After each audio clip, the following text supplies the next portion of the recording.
السلام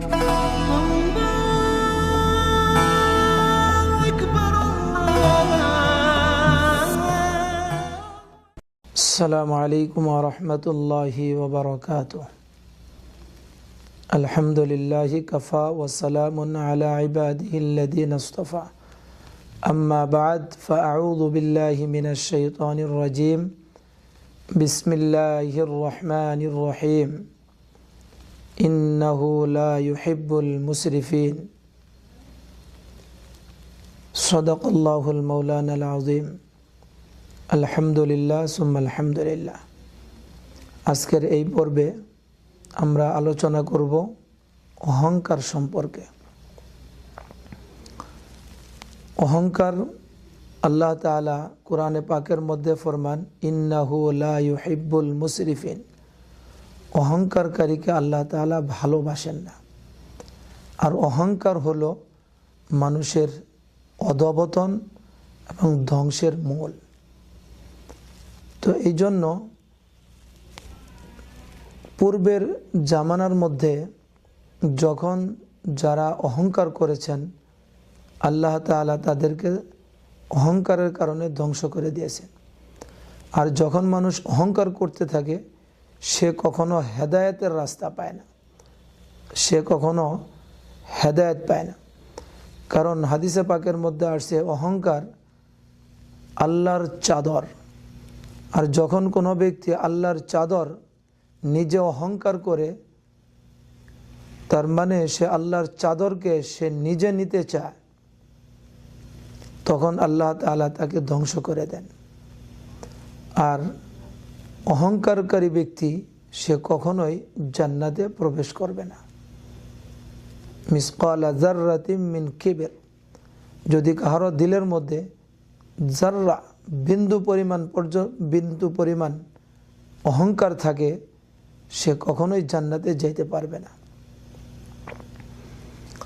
কারণ সে তার জ্ঞানের অহংকার করেছিল। ক্বালা ইন্নামা উতীতুহু আলা ইলম। যে আমার জ্ঞান আছে, আমি আমার জ্ঞান দ্বারা এই সম্পদ আমি অর্জন করেছি, সুতরাং আমি কেন এই কাজ করতে যাব, ভালো কাজ করতে যাব, আমি কেন এর যাকাত দিতে যাব? যার কারণে আল্লাহ তাআলা কারুনকে ধ্বংস করে দিয়েছেন। তো আসলে আমরা মানুষ, আমরা একটু চিন্তা করতে পারি। এক কবি তার কবিতার মধ্যে বলেছেন যে আমরা কোন জিনিসের উপরে এবং কোন জিনিস নিয়ে আমরা অহংকার করি। আমরা তো মাটির তৈরি এবং মাটির মধ্যেই আমরা চলে যাব। সুতরাং আমাদের সৃষ্টি মাটির থেকে এবং মাটির মধ্যেই আমরা যাব, মাটির সাথেই মিশে যাব।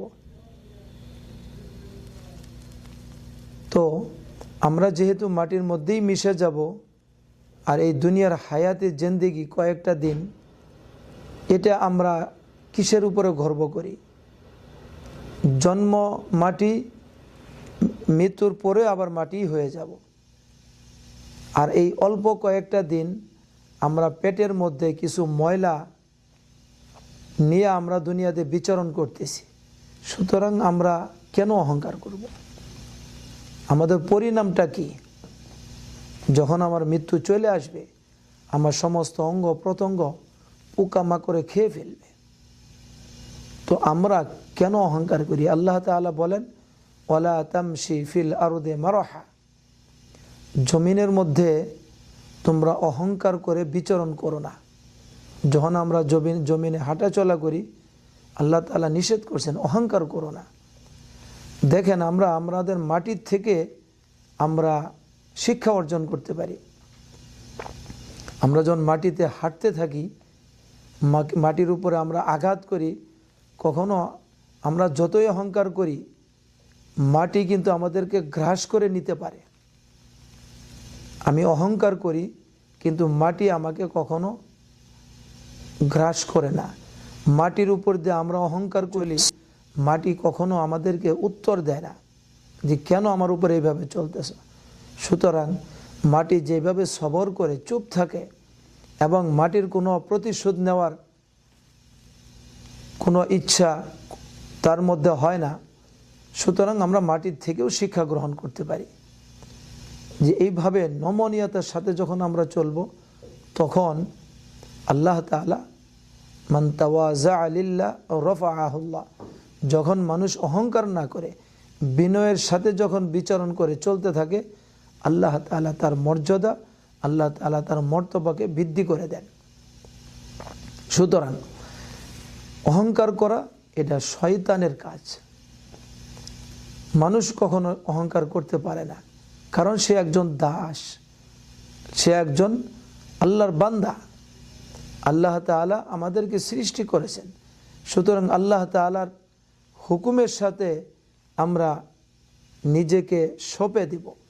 আল মুসলিম মান সালিম আল মুসলিম বিলিসানি, যে মুসলমান কাকে বলে, যখন আল্লাহ তাআলার যে কোনো হুকুমের সামনে নিজেকে সঁপে দেয়, সেই হলো মুসলমান। কিন্তু শয়তান সেটা করতে চায় না। সে সবসময় মনে করে আমি বড়, আমি ভালো, সব কিছুর থেকে সবার থেকে আমি বড়, এবং সে ভালো জিনিসগুলোই চায়, ভালোই করতে চায়, এবং সে নিজে মনে করে যে এটাই ভালো, এবং নিজেকে নিজে বড় মনে করে। শয়তান আল্লাহ তাআলা যখন বললেন তুমি আদমকে সেজদা করো, সে বলল নো, আমি সেজদা করব না, কারণ আমি আগুনের সৃষ্টি, আগুন সবসময় উপরের দিকে যায়, আর আদম মাটির সৃষ্টি, মাটির নিচের দিকে যায়। সুতরাং আমি আগুনের সৃষ্টি, আগুন উপরের দিকে যায়, আমি কখনো নিচের দিকে যায় সেজদা করতে পারি না। আর আদম মাটির সৃষ্টি, সে নিচের দিকেই যা, সে আমাকে সেজদা করবে। সে অহংকার করেছিল এবং সে চিন্তা করেছিল, ভেবেছিল আমি আদমের থেকে উত্তম, আমি ভালো। তো যার কারণে আল্লাহ তাআলা তার উপরে লানত সৃষ্টি করছেন, এবং লানতের মালা তার গলায় ঝুলাই দিয়েছেন। কিয়ামত পর্যন্ত এই লানতের মালা তার গলায় থাকবে, কারণ সে অহংকার করেছিল। অহংকার করার কারণে আল্লাহ তাআলা তাকে ধ্বংস করে দিয়েছেন। সে আল্লাহ তাআলা তার উপরে লানত করছেন। এই জন্য আমরাও যদি অহংকার করি, তাহলেও আল্লাহ তাআলা আমাদের উপরে লানত করবেন, আল্লাহ তাআলার অভিশাপ আমরা পাব। সুতরাং অহংকার এটা কোনো, আমরা মানুষ হয়ে আমরা অহংকার করতে পারি না, আর এটা মানুষের কোনো ভালো স্বভাবের মধ্যে পড়ে না, বরং নম্রতার সাথে, ভদ্রতার সাথে, বড় সুন্দরভাবে নমনীয় হয়ে যখন চলব, তখন আল্লাহ তাআলা আমাদের উপরে খুশি হবেন। এই জন্য রমজান মাস এটার শিক্ষা গ্রহণের মাস। আমি যখন ক্ষুধার্ত থাকি, আমার সমস্ত অঙ্গ প্রত্যঙ্গকে আমি নমনীয়ভাবে, আমার বলা, আমার চলা, আমার খাওয়া সব কিছু কন্ট্রোলের মধ্যে থাকবে। আমার কথা যখন বলবো, তখন সুন্দর ভাষায় কথা বলবো, হাসি মুখে কথা বলবো, অহংকার করে আমরা কথা বলবো না। এটা আল্লাহ তাআলা কখনো পছন্দ করেন না। আল্লাহ তাআলা আমাদের সকলকে নমনীয় হয়ে দুনিয়াতে চলার তৌফিক দান করেন। আল্লাহ তাআলা আমাদের সকলকে অহংকার থেকে নিজেকে বিরত রাখার তৌফিক আল্লাহ তাআলা আমাদের সকলকে নসিব করুন, এবং রমজান মাসে এই শিক্ষা গ্রহণ করার তৌফিক আল্লাহ তাআলা আমাদের সকলকে দান করুন। আজকে এখানেই আমি আমার আলোচনা শেষ করতেছি। ওয়া আখিরু দাওয়ানা আনিল হামদুলিল্লাহি রাব্বিল আলামিন। আসসালামু আলাইকুম ওয়া রাহমাতুল্লাহি ওয়া বারাকাতুহু।